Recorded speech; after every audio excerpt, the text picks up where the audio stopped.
Kembali lagi di pertemuan ke-6 ya, tentang manajemen data dan informasi. Jadi kita sudah tahu sendiri data itu apa, informasi itu apa, variabel itu apa, terus kita belajar juga caranya ngukur data. Kita juga belajar data yang baik itu seperti apa. Nah, di pertemuan kali ini kita bakal belajar tentang proses data itu gimana sih dari sumbernya sampai masuk diolah menjadi informasi yang berguna, gitu ya.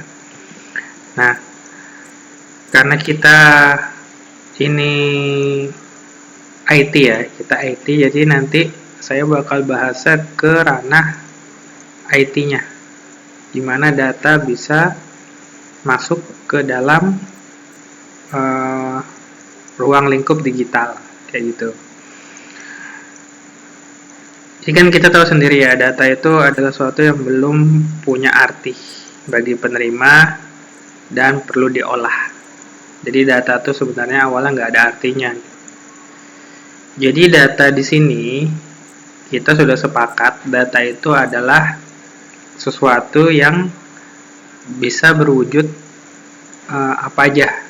Contohnya bisa keadaan, gambar, suara, huruf, angka, bahasa, simbol, apapun ya. Apapun yang bisa kita dapatkan itu namanya data. Oke. Suara pun itu data juga. Suara saya ini itu data ya. Terus data suara saya olah, saya edit, saya masukkan ke video. Nah, itulah akhirnya data suara saya bisa berguna menjadi sebuah informasi yang tersampaikan di video ini. Nah, itu makanya data tuh harus diolah ya. Nah, di sini kita perlu tahu yang namanya representasi data ya. Representasi data. Jadi representasi data itu adalah lambang. Jadi data itu dilambangkan ya, ada lambangnya.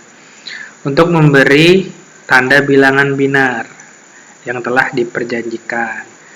Jadi representasi data di ranah komputer ya, di dunia digital, data itu dilambangkan dengan angka 0 dan 1. Ya, ini di dunia komputer ya, saya bicara di dunia komputer. Saya nggak tahu di ranah ilmu yang lain ya. Kalau di bidang komputer, data itu dilambangkan 0 dan 1. Oke. Kalau 0 ini artinya tidak ada datanya. Kalau 1 itu ada. Nanti kita bakal membahas di materi ke depan ya. Cara hitungnya, nanti ada cara hitungnya juga, data itu 0 dan 1 nya ada cara hitungnya. Tapi di pertemuan ini kita belajar dasarnya dulu. Oke. Nah, jadi data itu kalau di dalam komputer dia kan ada 0 dan 1. Kita nyebutnya bit. 1 bit, 2 bit, 3 bit gitu ya. Bit ini adalah satuannya. Jadi kayak panjang itu kita satuannya kan meter ya. Terus berat ya, berat kilogram gitu. Nah, kalau data satuannya itu bit. Jadi kita pahamin bit itu tempat nyimpan data. Tempat nyimpan angka 1, 0, 1, 0 gitu ya. Nah, itu kita pahamin dulu. Entah gimana bentuk fisiknya, tapi kita harus pahamin dulu kalau di dunia komputer satuan data itu bit. Dengan nilainya cuma 2, 1 dan 0 doang.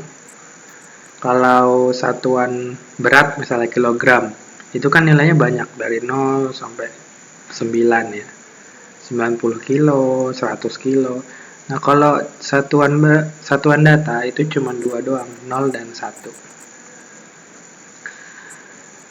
Oke. Nanti kita bakal bahas ya lebih dalam dan lebih membingungkan lagi.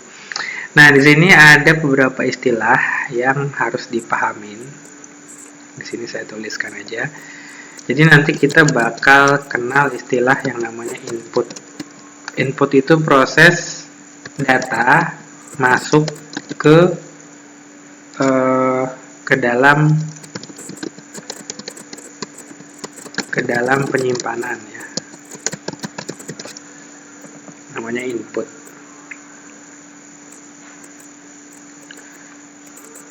Lalu nanti ada yang namanya kayak gini nih. I/O. Nah, ini maksudnya input atau output. Ya. Terus nanti ada istilah proses. Proses itu adalah ya proses data itu ya. Proses data diolah. Nah, oleh siapa? Oleh komputernya atau HP atau mesinnya gitu ya. Proses. Nanti kita juga bakal kenal istilah output. Output itu apa? Output itu ya hasil datanya diproses, data yang sudah diproses dan ditampilkan. Kemudian nanti kita kenal istilah memori. Nah, memori ini tempat penyimpanan datanya. Penyimpanan data sementara. Lalu kita nanti kenal yang namanya storage. Kalau ini tempat penyimpanan data permanen. Jadi di komputer itu, di sini saya nyebutnya komputer ya. Komputer itu maksudnya itu HP, kalkulator, apapun mesinnya, saya sebutnya komputer ya. Jadi komputer itu nggak cuman komputer-komputer kayak di lab komputer, enggak. Laptop itu saya nyebutnya komputer, HP juga saya nyebutnya komputer ya. Jadi komputer tuh punya dua macam memori secara garis besar. Ada dua macam penyimpanan, ada memori sama storage. Memori itu sementara, storage itu permanen. Oke? Kalau manusia kan cuma satu, otak manusia, dan itu ya penyimpanan cuma satu ya. Tapi kalau komputer dua, ada yang namanya memori, ada yang namanya storage. Terus nanti kita kenal istilah yang namanya ALU. Nah, ini Arithmetical Logical Unit.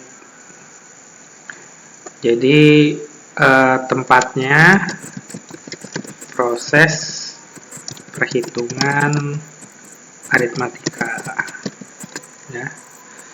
Nanti kita kenal yang namanya CPU. Ya.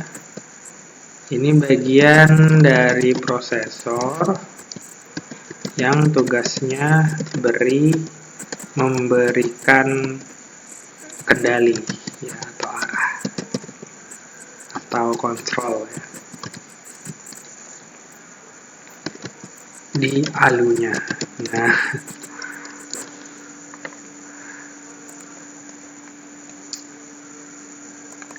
terus nanti kita kenal yang namanya ROM. Nah, kalau ROM ini tempat menyimpan program ya.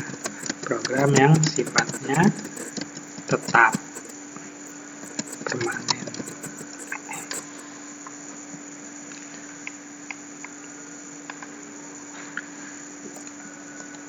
Kurang lebih seperti ini.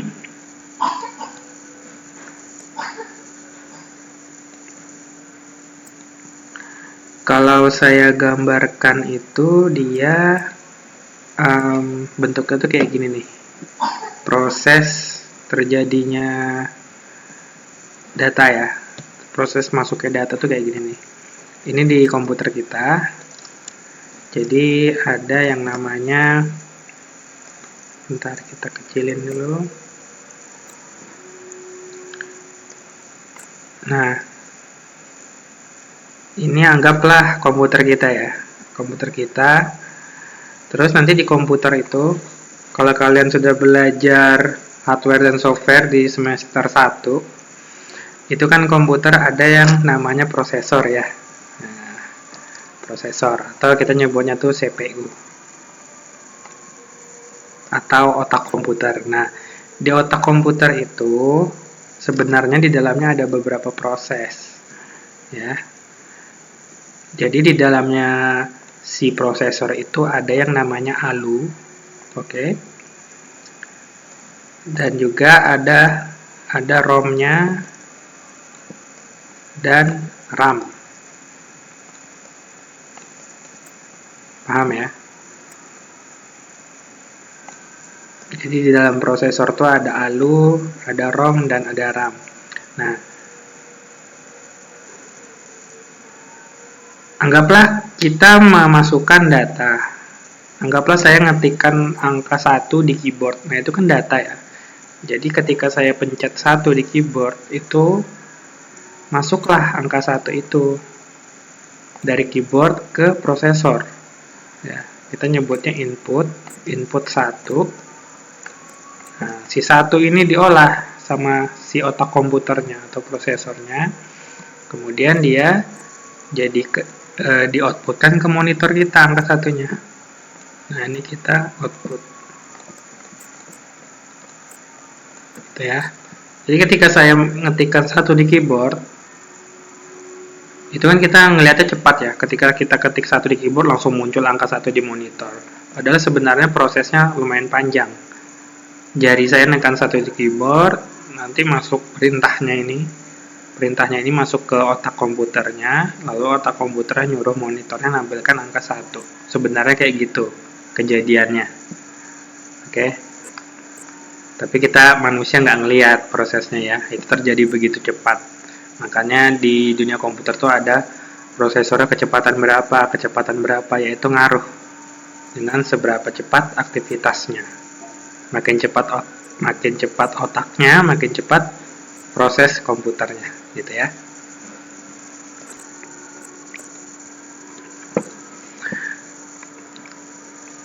Jadi ada beberapa faktor yang mempengaruhi kecepatan proses mengolah data.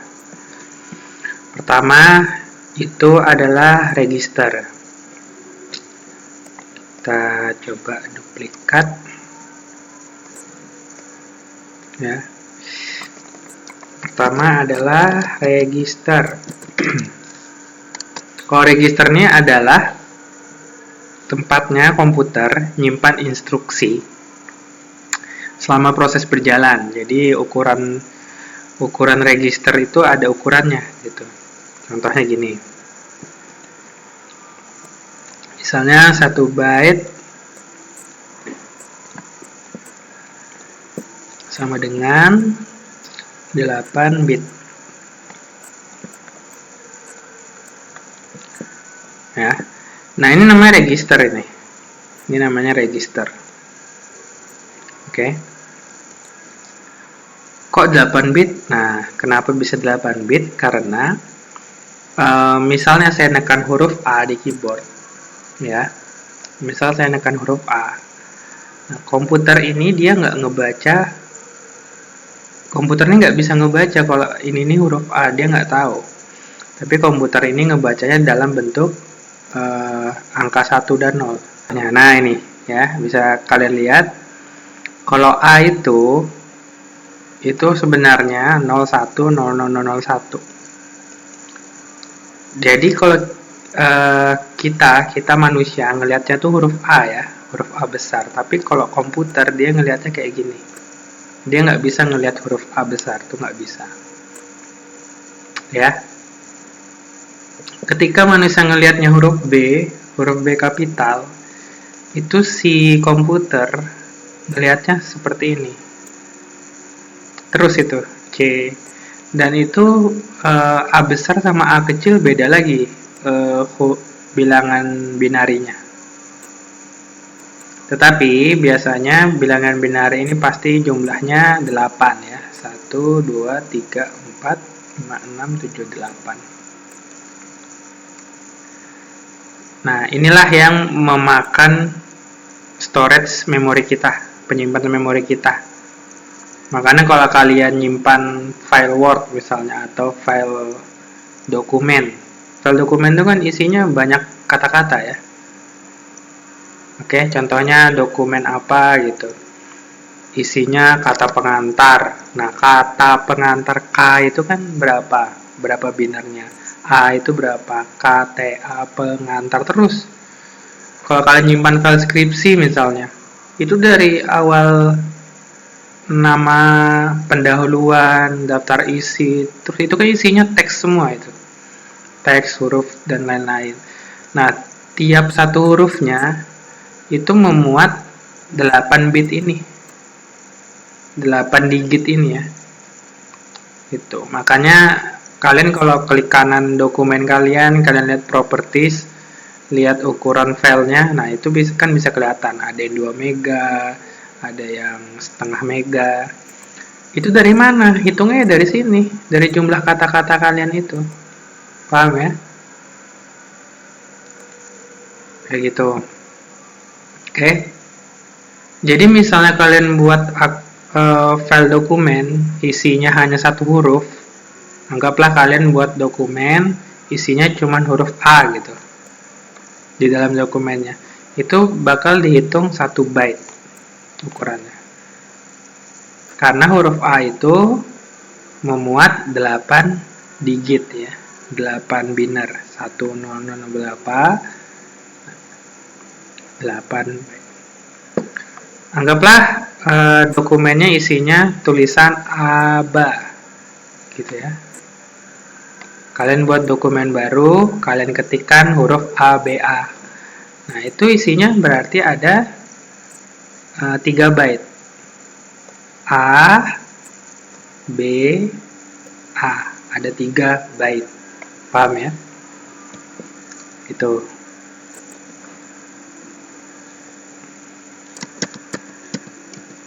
Jadi komputer itu nggak bisa melihat huruf A, nggak bisa melihat huruf B.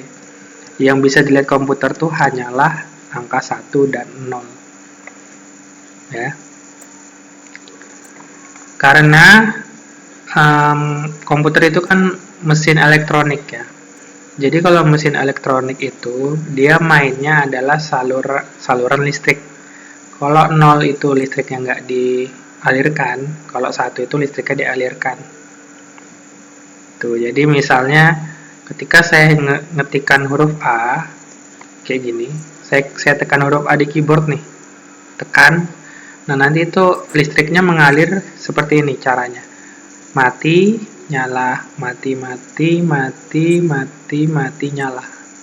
Gitu. Nah, proses mati nyala ini itu ngasih tahu komputernya. Oh, ini huruf A, oh ini huruf B. Gitu ya. Oke. Jadi ketika saya ngetikkan huruf A, supaya huruf A ini bisa tampil di layar monitor saya, itu si prosesornya dia bakal mati nyalakan listrik, arus listriknya. Itu kurang lebih seperti itu ya. Detailnya pasti lebih rumit lagi sebenarnya. Itu terus nah, 1 byte ini namanya register ya, namanya register. Oke, register.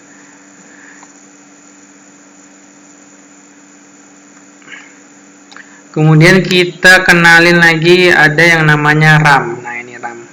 Ya. RAM itu apa? Jadi RAM itu adalah suatu perangkat ya. RAM itu suatu perangkat dimana kalau dia makin banyak, makin bisa banyak menyimpan data, nanti akses datanya tuh bakal lebih cepat. Oke, jadi makin gede RAM-nya makin cepat akses datanya.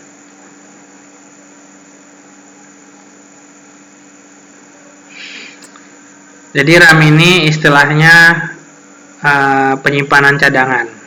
Nah, jadi ketika penyimpanan komputer kita misalnya nggak cukup gitu, nanti ditaruh di RAM sementara. Tuh, makanya ada RAM di sini di penyimpanan ini ya. Terus ada yang namanya CPU clock. CPU clock ini adalah kecepatan CPU-nya, kecepatan prosesornya ini. Jadi dia semakin banyak, semakin cepat dia bisa mengolah semakin banyak perintah, seperti yang saya bilang tadi ya. Makanya kalau kita beli komputer tuh lihat juga prosesornya. Kalau mau komputer yang cepat, prosesornya juga harus cepat. Misalnya Intel i7 generasi berapa gitu, nanti lihat kecepatannya berapa. Nah itu. Lalu ada apa ini? Bus datapad. Nah, datapad. Atau jalur data ya.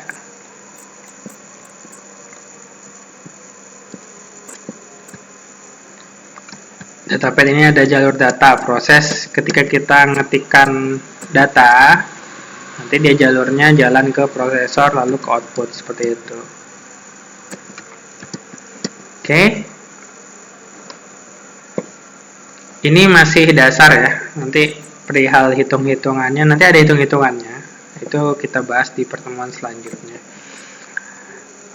Nah, kita sekarang masuk ke materi tipe data. Jadi kita sudah kenal ya, di pertemuan lalu ada tipe data dua, data numerik sama satunya itu data yang tidak numerik. Kalau di dunia komputer itu lebih banyak lagi tipe data ya. Tipe data di dalam komputer di dunia digital itu lebih banyak lagi. Jadi bakal kita jabarkan di sini.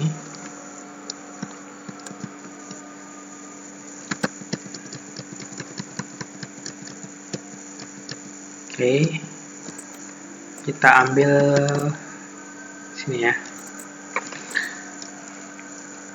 Jadi di dunia komputer, pertama tipe data itu ada nama tipe data numerik. Oke, tipe data yang mempresentasikan angka atau kita sebutnya tuh integer. Kemudian kalau pecahan itu kita nyebutnya fixed point. Kemudian ada bilangan real. Kalau bilangan real itu kita nyebutnya floating. Kemudian desimal. Desimal itu biner. Banyak nanti lah. Bakal lebih ruwet lagi. Kemudian ada data logikal. Kalau data logikal ini adalah data-data yang ada bisa dipakai untuk operasi logika. Contohnya kurang lebih, lebih dari, kurang lebih sama dengan, ada and, or, not, dan lain-lain ya. Itu data logikal. Terus nanti kita juga bakal ketemu data bit tunggal. Ya. Kalau data bit tunggal itu untuk operasi biasanya, untuk proses. Di situ ada shift, clear, paste, dan lain-lain. Terus nanti ada data alphanumerik. Jadi data alphanumerik ini simbol khusus gitu, simbol-simbol khusus seperti pagar, dan lain-lain ya. Ini saya membahasnya hanya di ruang lingkup digital di dunia komputer. Kalau di luar dunia komputer lain lagi ya. Jadi di dalam dunia komputer tipe data tuh ada berbagai macam seperti ini. Oke, mungkin itu untuk pengenalan data di ranah digital. Pertemuan selanjutnya kita bakal bahas lebih dalam lagi. Kurang lebih saya mohon maaf. Wabillahi taufiq wal hidayah. Assalamualaikum warahmatullahi wabarakatuh.